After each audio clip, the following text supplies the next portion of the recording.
Elena et Romain, bonjour, comment ça va? Ça va, merci. Vous êtes éleveur d'une race de cheval, le Mérins, appelé par certains Prince Noir. Une tradition familiale, je crois, du côté de Romain. Oui, c'est ça. C'est le papa de Romain, Claude, qui a monté l'élevage. Il a eu sa première jument en 1989, si je ne me trompe pas. Ouais. Et depuis, Claude a fait naître pas mal de poulains et Romain a repris l'élevage à la suite de son papa. Voilà, donc ce sont les Mérins du bois là. Combien de chevaux vous avez actuellement et combien de naissances par an? Actuellement, il va y avoir à peu près 75 chevaux, entre les poulains de 1 an qui sont derrière vous, les poulains de 2 ans, les chevaux de 3 ans qui vont être dressés à la selle, les étalons, les poulinières, les vieilles juments, voilà, donc ça fait à peu près 80 chevaux en moyenne. Tous les ans, j'ai pu lire aussi qu'ils partent en estive. Voilà, comment ça se passe et à quel moment de l'année? Alors, on emmène les juments à peu près au mois de juin. Au 1er juillet, ouais, voilà, c'est ça. Les juments suitées, on emmène en général une quinzaine de juments suitées, il y a entre 15 et 20 naissances par an. Et puis sur l'autre versant, on met les juments non suitées et les poulies de 3 ans. Voilà. Est-ce que... Et de 2 ans. Vous restez avec eux ou là-haut? Non, là-haut il y a une bergère qui les surveille tous les jours, fait le tour des troupeaux. Et nous on y monte au moins une fois par semaine, voilà, pour compléter la surveillance de la bergère.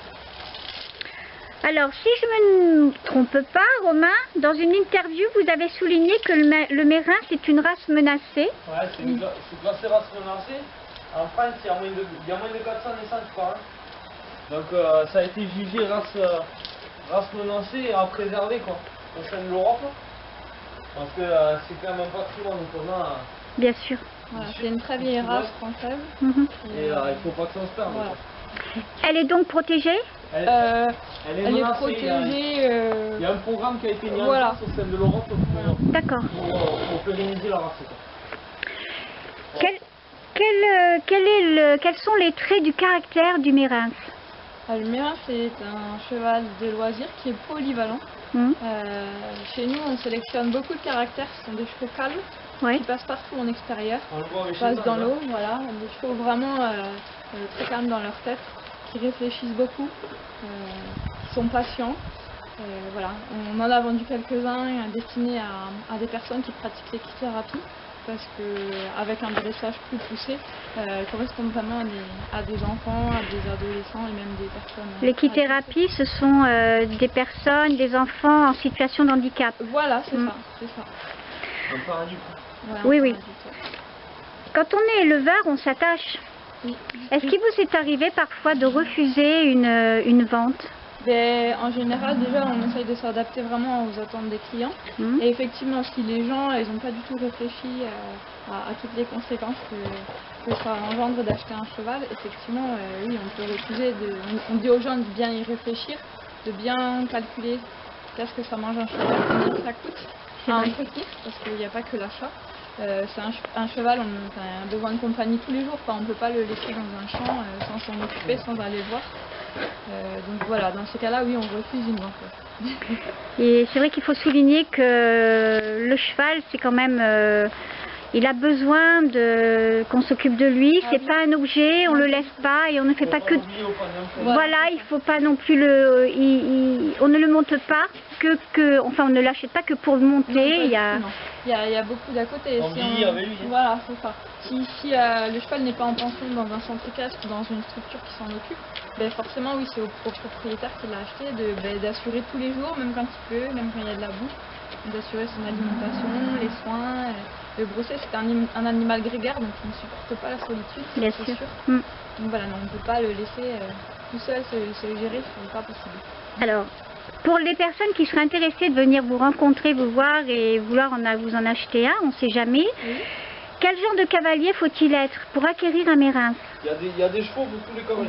Voilà, c'est ça. On a des chevaux vraiment qui ont un tempérament très froid, très calme, qui peuvent convenir à des débutants. Attention, il faut quand même apprendre à monter à cheval. ça s'improvise pas. Et on a aussi des chevaux qui sont plus dynamiques, un peu plus forts, avec lesquels on peut faire du trail, du concours complet. Voilà, on a un étalon ici qui a été le premier Mérins à participer au championnat de France de concours complet à la mode de Vron. Super. Et qui était aussi classé en D2 Pronam. Donc voilà, voilà, c'est un cheval polyvalent et il y en a vraiment pour tous les goûts et toutes les disciplines. C'est l'avantage de l'art, c'est ça. Vous pouvez nous expliquer le terme technique en D2 exactement? D2 Pronam, en fait, c'est simplement une catégorie c'est une épreuve de CSO. D'accord. Et voilà, c'est simplement ça. De complet, De complet. Ouais, il a été classé dans les deux disciplines. CSO, c'est concours saut d'obstacles et CCE, c'est concours complet à l'équitation. Alors, Elena et Romain, vous partez du 23 février au 3 mars, c'est bien ça, accompagné de Chétan Dubois qu'on voit devant nous, qui est issu de votre élevage. Oui. Ouais, comme sa mère, sa grand-mère, son arrière-grand-mère. Voilà. Il a quel âge, ce bel animal? Il va avoir 7 ans. 7 ans, il va faire 7 ans cette année. Au printemps. Quels sont les critères pour devenir étalon? Alors, concours épreuve. Dans la race Mérins, il y a un programme de sélection pour avoir quand même un effectif assez correct avec des chevaux qui sont homogènes, avec des jolis modèles. Ouais, qui correspondent bien aux standards de la race Mérins. Il y a un programme qui a été mis en place, donc les chevaux ils sont vus obligatoirement au concours des 2 ans entier. Ils sont vus au concours des 2 ans, le jury donne un avis sur le cheval, en fonction de son modèle et de ses allures. Pour aider l'éleveur à faire un choix pour plus tard s'il veut le garder entier ou en ou quoi. Et donc à 2 ans le jury donne un avis, concours national des 2 ans. Ensuite les chevaux sont revus à 3 ans sous la selle. Donc là ils sont revus sur un carré de dressage, pour une reprise toute simple. Ils sont revus au modèle. Et là le jury donne l'autorisation ou non d'aller jusqu'au concours épreuve étalon.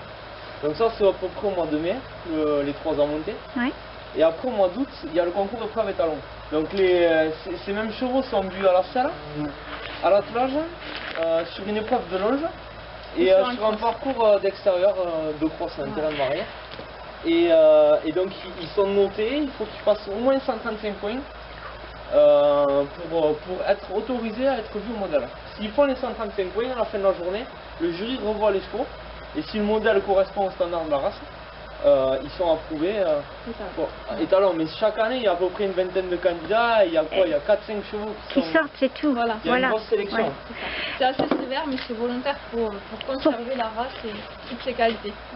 Alors est-ce que les standards changent tous les ans ou non? Non, le speedbook c'est écrit depuis des années et ça ne va pas, ça ne varie pas? Non.